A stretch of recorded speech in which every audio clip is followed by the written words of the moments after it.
Hello बच्चों, good morning. आशा है कि आप लोग अच्छा होंगे। तो आज हम लोग पढ़ेंगे नवपाषाण काल। नवपाषाण काल या उत्तर पाषाण काल यानी नियोलिथिक एज। तो हम लोग पढ़ रहे थे पाषाण काल कि मानव ने जिस समय केवल और केवल पत्थर के उपकरणों का प्रयोग किया उस काल को पाषाण काल कहा जाता है।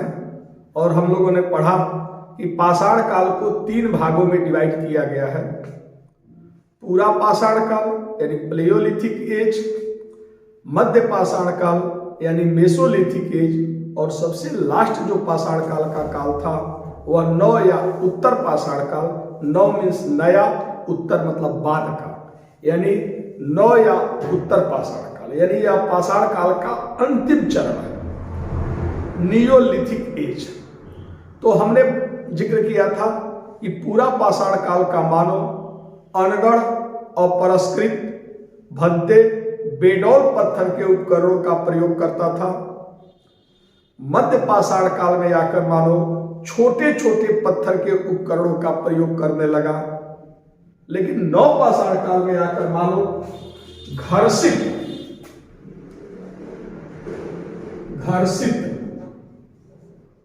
और टंकित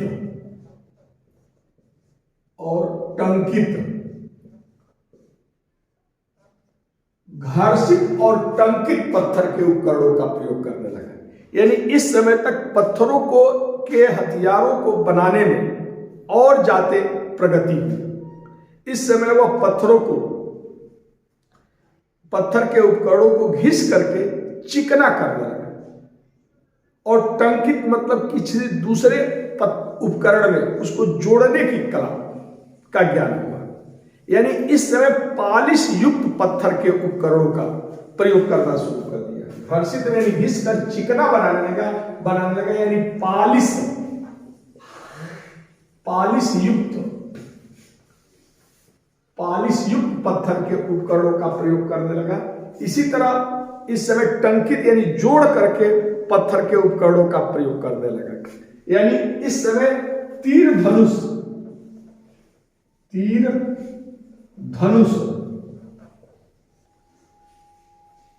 संस्कृति या प्रक्षेपास्त्र तकनीकी का विकास हुआ। तो इस समय पत्थर के उपकरणों को बनाने में भी परिवर्तन हुआ। इस समय पालिश युक्त और टंकित पत्थर के उपकरणों का प्रयोग किया। यानी इसी समय तीर धनुष का प्रयोग। अब लकड़ी के तीर में पत्थर को नोकीला बनाकर घुसा दिया जाता था ताकि दूर तक, अब तीर धनुष संस्कृति के विकास होने से फायदा हुआ होगा कि अब दूर तक के जानवरों को सटीक निशाना लगाकर शिकार करना शुरू कर दिया।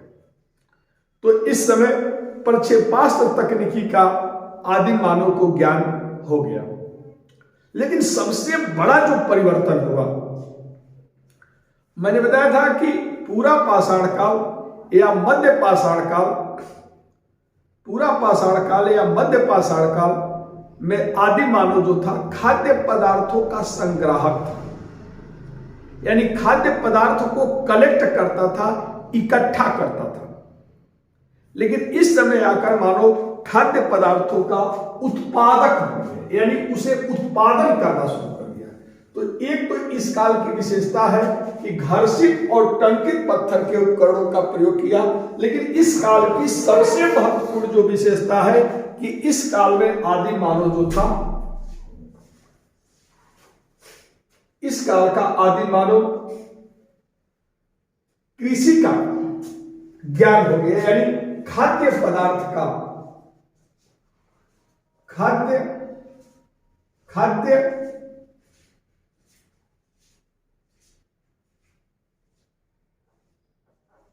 खाद्य पदार्थ का उत्पादक बन गया। अभी तक इसके पहले जो पूरा पाषाण और मध्य पाषाण काल में था कि मानव खाद्य पदार्थों का उत्पादक नहीं बल्कि संग्राहक था, यानी जंगली कंदमूल फल फूल जो होता था या जंगली जानवरों का शिकार करके अपना भरण पोषण करता था। लेकिन इस समय तक मानव खाद्य पदार्थों का उत्पादक हो गया, यानी कृषि का ज्ञान हो गया,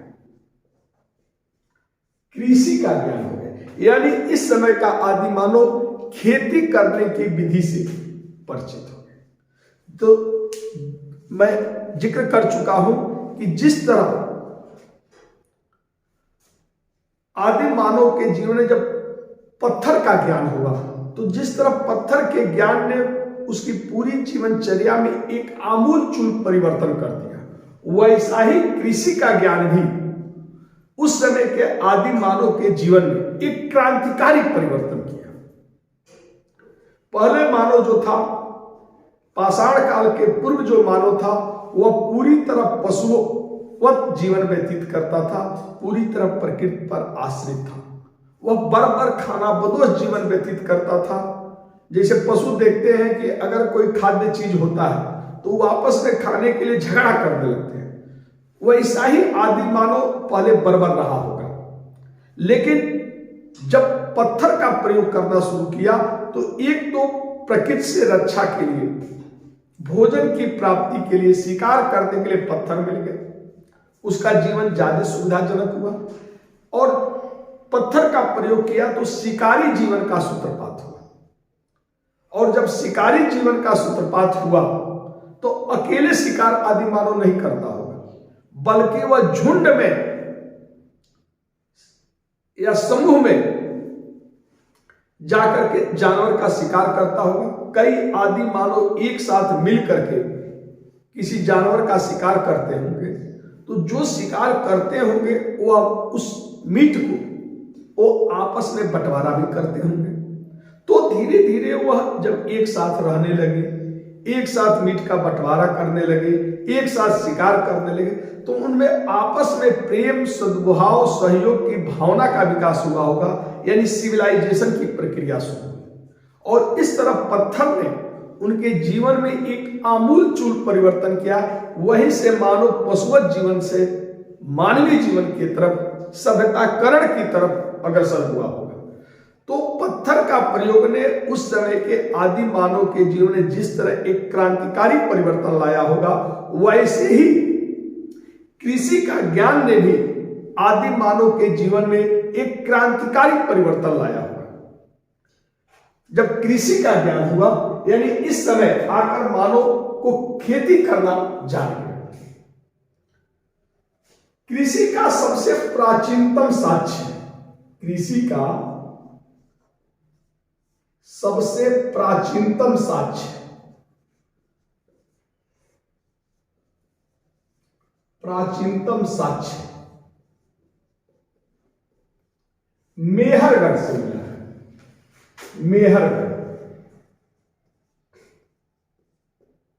मेहरगढ़ से मिला है। तो कृषि का सबसे पुराना साक्ष्य जो है मेहरगढ़ से मिला है। और ये मेहरगढ़ जो है पाकिस्तान के, कहां पड़ता है? पाकिस्तान के बलूचिस्तान प्रांत में,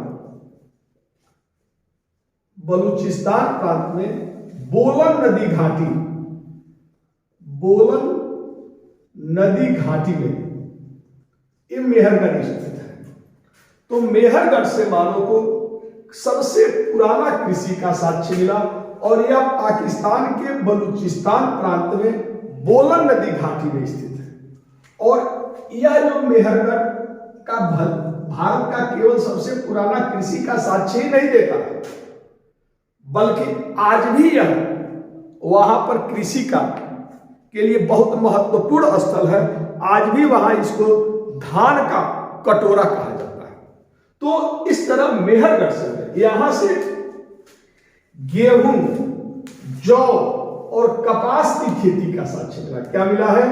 गेहूं, जौ और कपास की खेती का साक्ष्य मिला है। तो मेहरगढ़ से गेहूं, जौ और कपास की खेती का साक्ष्य मिला है। तो यहां से कृषि का साक्ष्य मिला है, जो भारत में कृषि का सबसे पुराना साक्ष्य है। हालांकि आज यह भारत में नहीं है, पाकिस्तान में है, लेकिन पहले वह भूभाग भारतीय भूभाग में माना जाता था। तो मेहरगढ़ से सबसे पुराना कृषि का साक्ष्य मिला है। तो मानव खेती करना जान गया। इसी तरह इसी काल में धान की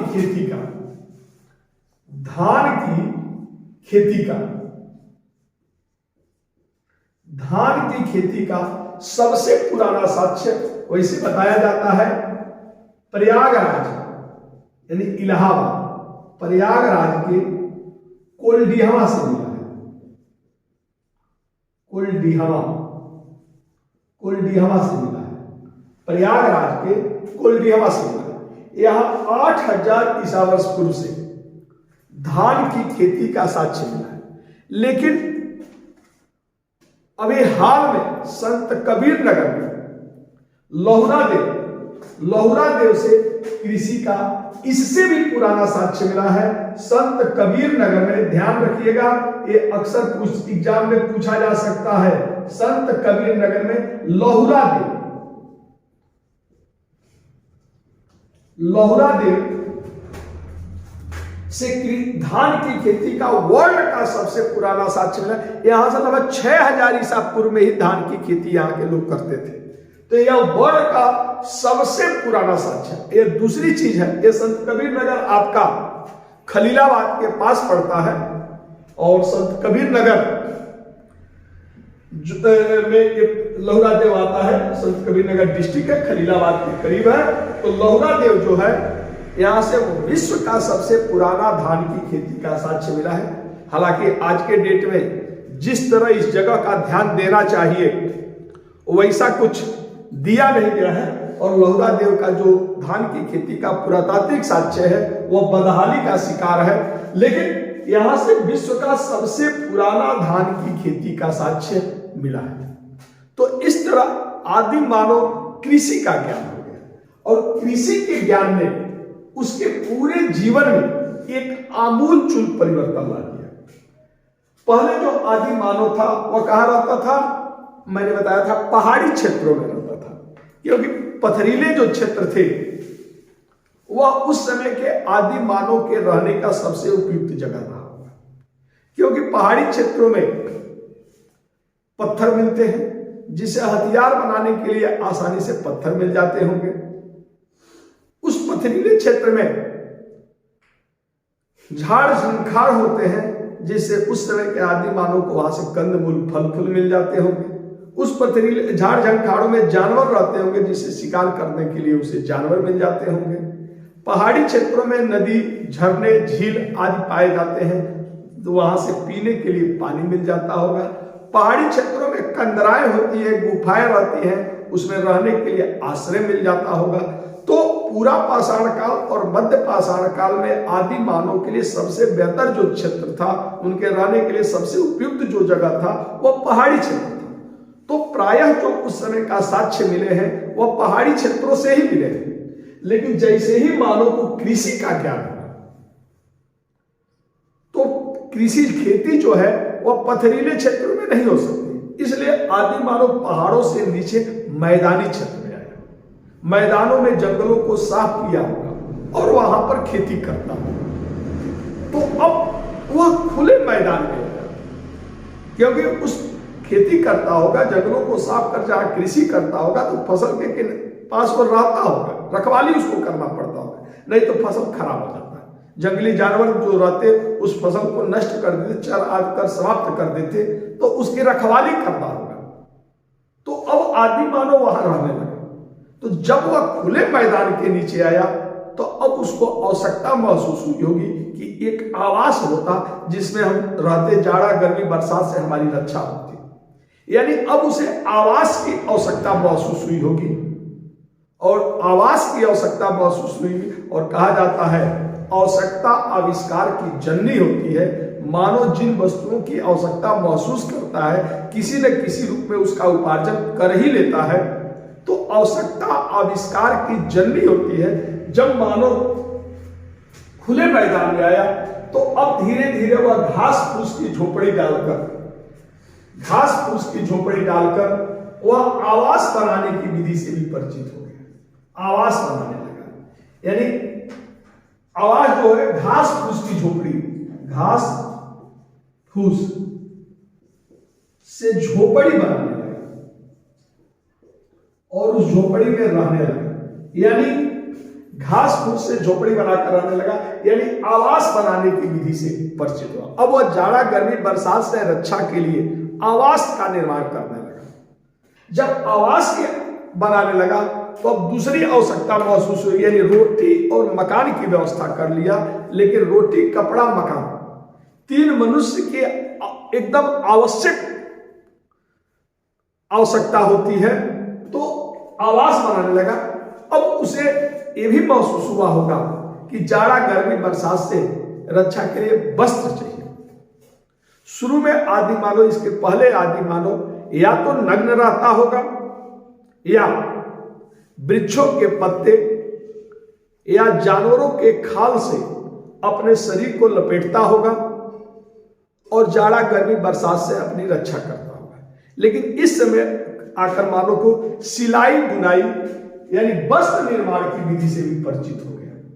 इस समय आदि मानव वस्त्र का निर्माण करे, यानी सिलाई बुनाई की विधि से, सिलाई बुनाई की विधि से परिचित हो गया, यानी वह कपड़े का निर्माण करने लगे। यानी अब वह जानवरों के खाल को सिल करके मनपसंद आकार देने लगा। जानवरों के खाल को सिल करके मनपसंद या वृक्षों के रेशे से, घासों से वह वस्त्र का निर्माण करने लगा। यानी इस समय का आदि मानव वस्त्र निर्माण की तकनीकी से भी परिचित हो गया। तो इस तरह आप देख रहे हैं कि रोटी, कपड़ा और मकान की आदि मानव ने व्यवस्था कर दी। यानी नवपाषाण काल में आकर कृषि का ही केवल ज्ञान नहीं हुआ, बल्कि आवास बनाना और वस्त्र निर्माण की तकनीकी से भी परिचित हो गया। ओके, तो इन चीजों से परिचित हो गया। यानी कृषि ने उस समय के आदि मानव के जीवन में एक बहुत आमूल परिवर्तन लाया। तो अब रोटी, कपड़ा और मकान की आदि मानव ने व्यवस्था कर लिया, लेकिन उसी के साथ अब और भी चीजों की आवश्यकता महसूस हुई। जैसे कृषि का ज्ञान हुआ तो अब एक साथ ज्यादा मात्रा में अनाज का उत्पादन करने लगा। जब ज्यादा मात्रा में अनाज का उत्पादन करने लगा तो ज्यादा मात्रा में अनाज का उत्पादन किया, तो अब अनाज को सुरक्षित करने के लिए पात्र की आवश्यकता महसूस हुई होगी, क्योंकि टोटल अनाज तो एक बार खाएगा नहीं, और अनाज अगर जमीन पर रख देता तो खराब हो जाता। तो अब अनाज को सुरक्षित करने के लिए बस बर्तन की आवश्यकता महसूस हुई। या इसी तरह मैंने बताया था कि मध्य पाषाण काल में ही धीरे धीरे मानव पशुपालन की तरफ अग्रसर हुआ। नवपाषाण काल में आकर मानव अन्य पशु, ढेर सारे पशुओं को पालने लगा, तो पशुपालन में भी वृद्धि हुआ। तो अगर पशुओं की हत्या करता होगा मीट के लिए, मैंने बताया था उस समय का आदि मानव पशुओं का पालन दूध के लिए नहीं बल्कि मांस के लिए, मीट के लिए करता होगा, तो अब उन पशुओं की वार्ता होगा तो ज्यादा मात्रा में मीट मिलता होगा। तो इन सब चीजों को सुरक्षित करने की आवश्यकता महसूस हुई और इसके लिए बर्तन की आवश्यकता महसूस हुई। तो शुरू में आदि मानव गीली मिट्टी को बर्तन का शक्ल दिया होगा और धूप में पकाया होगा। लेकिन जैसे जैसे उसका आईक्यू स्तर बना, वह बाद में इसी समय चाक से मिट्टी का बर्तन बनाने लगा और अग्नि में पकाने लगा। यानी इस तरह के आदि मानव को मृदभांड कला का ज्ञान हुआ। यानी वह चाक से मिट्टी का बर्तन बनाने लगा, चाक से मिट्टी का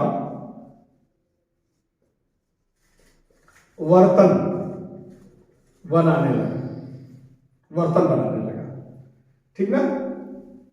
तो चाक से मिट्टी का बर्तन बनाया और अग्नि में इसको पकाया। चाक से मिट्टी का बर्तन बना, अग्नि में पकाया। तो मृदभांड कला का इस समय के आदि मानव को ज्ञान। तो पहली बार मृदभांड कला का ज्ञान नवपाषाण काल में ही हुआ, यानी कृषि ने के कारण वह एक तो कृषि का ज्ञान हुआ, कृषि के कारण उसे धीरे धीरे आवास बनाने की विधि से परिचित हुआ, आवास बनाने की विधि से परिचित है। इसी समय मानव को सिलाई बुनाई यानी वस्त्र निर्माण की तकनीकी से परिचित हुआ, वस्त्र का निर्माण करने लगा। इसी समय मानव को मृदभांड कला का ज्ञान हुआ, वह मिट्टी का बर्तन बनाना शुरू कर दिया। तो इस समय मानव को मृदभांड कला का ज्ञान हुआ। इसके अलावा पहली बार ग्रामीण संस्कृति का विकास, पहली बार ग्रामीण संस्कृति का विकास इसी काल में हुआ। ग्रामीण संस्कृति का विकास, ग्रामीण संस्कृति का विकास जो है पहली बार इसी काल में। अब आदि मानव जो था, जब जंगलों को साफ करके कृषि योग्य भूभाग बना तो अकेले नहीं रहता, वह एक साथ समूह में वह जंगलों को साफ किया होगा, वहीं पर वह खेती किया होगा, उस खेत के किनारे वह रहने के लिए झोपड़ी बनाया। तो समूह में एक पास ज्यादा मात्रा में झोपड़ी का निर्माण किया और इस तरह धीरे धीरे ग्रामीण संस्कृति का डेवलपमेंट हुआ। तो ग्रामीण संस्कृति का पहली बार विकास जो है वह आपके नवपाषाण काल में ही हुआ होगा। यानी कहने का मतलब कि अब मानव जो भी आधारभूत आवश्यकताएं थी उससे आदि मानव परिचित हो गया, क्योंकि तो इस तरह यह पाषाण काल का अंतिम चरण है। इस काल में मानव आकर के और अधिक सुख सुविधा संपन्न हो गया। तो धीरे धीरे जब उसकी आईक्यू क्षमता बढ़ी तो अब उसको ये लगा होगा कि आखिर हम कहां से आए, मरने के बाद हम कहां जाएंगे, या उस समय दिन होता होगा, रात होता होगा, आज की तरह गर्मी का मौसम आता होगा, बरसात का मौसम आता होगा, जाड़े का मौसम आता होगा, जब भीषण गर्मी होता होगा या ज्यादा मात्रा में बारिश होता होगा या ज्यादा मात्रा में कड़ाके की ठंड पड़ता हो, तो आदि मानव को काफी दिक्कतों का सामना करना पड़ता। और ये जो प्रकृति के परिवर्तन थे, रात को तारों को दिखाई देना, चंद्रमा का दिखाई देना, उजाली रात आना, अंधेरी रात आना, तो ये सब परिवर्तन जो प्रकृति के थे वह आदि मानव के लिए किसी रहस्य से कम नहीं होगा।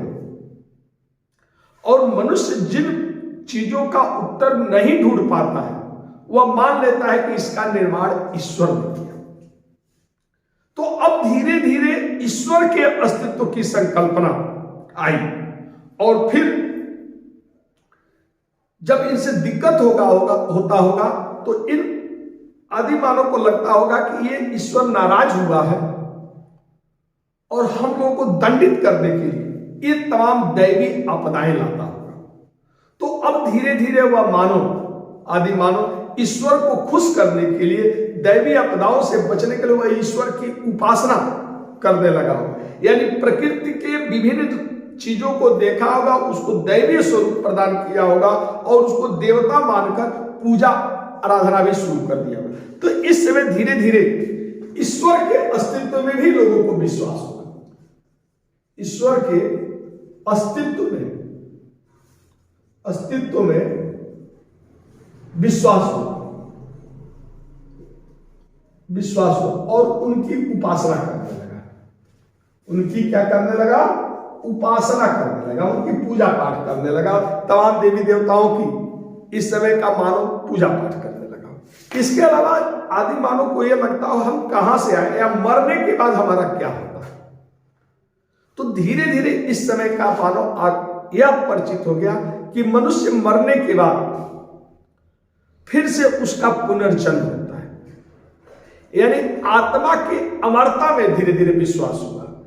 यानी आत्मा की अमरता या पुनर्जन्म के सिद्धांत से भी परिचित हुआ। इस समय का आदि मानव आत्मा की अमरता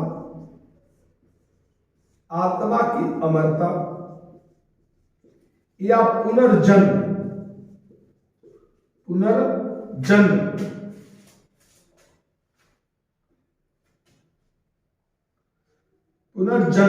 के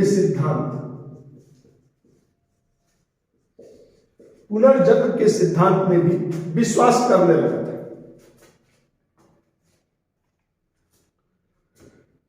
तो पुनर्जन्म के सिद्धांत में विश्वास कर रहे थे। इस समय का जो आदि मानव था वह मृतकों का अंतिम संस्कार करने लगा और उसके साथ आवश्यक उपभोक्ता की सामग्री भी दफनाने लगा था। मृतकों का अंतिम संस्कार करने लगा, उसके साथ आवश्यक उपभोक्ता की सामग्री भी दफनाने लगा। जैसे बुर्जहोम नामक स्थल से, बुर्जहोम मिलता है कश्मीर, जम्मू कश्मीर में बुर्जहोम है। अब बुर्जहोम नामक स्थल से मालिक के 100 यानी डेड बॉडी, मालिक के 100 के साथ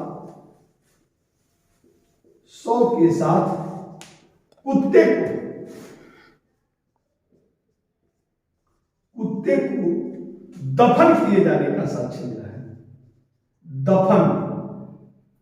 कुत्ते को दफन किए जाने का भी साक्ष्य प्राप्त हुआ है, यानी मालिक के 100 के साथ वह कुत्ते को दफनाने लगा।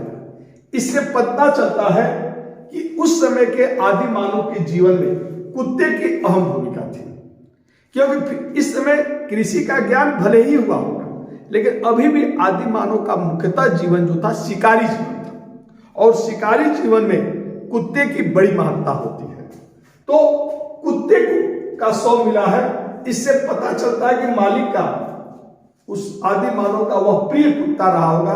तो जब आदि मानव की डेथ हुई तो कुत्ते को भी मारकर दफना दिया गया, ताकि उसे अगले जन्म में कुत्ता भी प्राप्त हो जाएगा। तो इस तरह का समय में, इस तरह आदि मानव आत्मा के आवश्यक उपभोक्ता की सामग्री का दफनाना इस बात का ही सबूत है कि इस समय का मानव आत्मा की अमरता या पुनर्जन्म के सिद्धांत में विश्वास करने लगा। यही चल करके ये परंपरा आज भी है। आज भी हम लोग कोई प्रिय डेथ करता है तो हम 12वें, 13वें, 14वें दिन अलग अलग धर्मों के अनुसार अलग अलग क्षेत्रों में अलग अलग दिनों पर हम एक संस्कार करते हैं, जिसमें जो भी आवश्यक उपभोक्ता की सामग्री है हम पंडित जी महाराज को दान करते हैं, या सोच करके कि जो भी पंडित जी को दान किए हैं वह हमें अगले जन्म में जो मरा है उसको, जहां पर वो जन्म लेंगे उनको ये चीजें मिल जाएंगी। तो ये अमरता के सिद्धांत में ही विश्वास का परिणाम है। इसी का आगे चलकर एक घृणित प्रथा भारत में जन्म ली, अमानवीय प्रथा जन्म ली, सती प्रथा का, कि पति डेथ हो गया तो उसके पत्नी को भी जला दिया जाता था ताकि उसका भी पुनर्जन्म हो जाए। तो इसी आत्मा की अमरता का ही परिणाम था सती प्रथा का प्रचलन, जो तमाम शासकों ने उसको सती प्रथा को बैन लगाने का प्रयास किया। अंतिम रूप से राजा राम मोहन राय के प्रयत्न से लॉर्ड विलियम बेंटिंग ने 1829 ईस्वी में अधिनियम 17 के तहत इस सती प्रथा को, अमानवीय क्रूर प्रथा को हमेशा बंद कर दिया, अवैध घोषित कर दिया। और जो लोग भी सती में सहायक लोग थे, सती होने में शामिल लोग थे, उनको मानव हत्या का दोषी माना गया, उनको दंडित किया गया और परिणाम धीरे धीरे सती प्रथा समाप्त हो गई। 1829 में बंगाल प्रेसिडेंसी में लागू हुआ। अगले साल लॉर्ड विलियम बेंटिंग ने 1830 में अन्य presidency, Madras presidency, Bombay presidency में लागू कर दिया। तो इस तरह सती प्रथा का समापन। तो कुल मिलाकर आप देख रहे हैं कि इस समय तक आदि मानव लगभग सभी चीजों से परिचित हो गया, और ये सब परिवर्तन कृषि के ज्ञान ने किया। यह पाषाण काल का अंतिम चरण है, और इसी के बाद मानव धीरे धीरे धातुओं का प्रयोग करना शुरू किया। जिस समय का मानव पत्थर के साथ साथ धातुओं का प्रयोग किया, उस काल को ताम्र पाषाण काल कैल्कोलिथिक एज कहा जाता है, जिसको हम अगले वीडियो में पढ़ेंगे आज। और इस तरह हम लोग का पाषाण काल 2 पार्ट में समाप्त हुआ। पहले पार्ट में मैंने पढ़ाया है पूरा पाषाण काल, मध्य पाषाण काल, और आज के दूसरे पार्ट में पढ़ाया हूं नवपाषाण काल। तो ये हुआ मित्रों पाषाण काल। क्लास कैसा लगा? अगर क्लास अच्छा लगा होगा तो आप लोग लाइक जरूर करिएगा, साथ में सब्सक्राइब करें। जो लोग भी अभी तक हमारे चैनल को सब्सक्राइब नहीं किए हैं वे लोग इस चैनल को सब्सक्राइब कर देंगे, ताकि मैं चूंकि कंटिन्यू इतिहास की क्लास लेता रहूंगा और एक क्रम से चलेगा, तो जो भी मैं वीडियो बनाऊं, जो भी वीडियो मैं अपलोड करूं, उसका नोटिफिकेशन तुरंत आप लोग को मिल जाए, ताकि आप लोग उस वीडियो को देख लें। और मुझे ये पूर्ण विश्वास है कि एक बार हमारी पूरा वीडियो जीएस का देख लेंगे तो यूपीपी, लेखपाल, यूपीएसआई, एसएससी, इन एग्जामों की तो तैयारी हो ही जाएगी। रेलवे, बैंक, रेलवे की भी हो जाएगी। इसके अलावा आप लोग अगर आईएएस, पीसीएस का भी परीक्षा देना चाहेंगे, या जो बच्चे आईएएस, पीसीएस की तैयारी कर रहे हैं, उनके लिए यह क्लास सबसे ज्यादा उपयोगी होगा, क्योंकि यहां पर मैं कंप्लीट जीएस पढ़ाने वाला हूं। तो जो लोग भी वीडियो को हमारे चैनल को सब्सक्राइब नहीं किए हैं वो कृपया करके चैनल को सब्सक्राइब कर देंगे। साथ में जो भी आपके मित्र हैं उन्हें भी लिंक भेज करके उन्हें भी लिंक भेजिएगा, ताकि वो लोग भी इसको पढ़ सके, वो लोग भी इसको लाभान्वित हो सके। धन्यवाद, नमस्कार।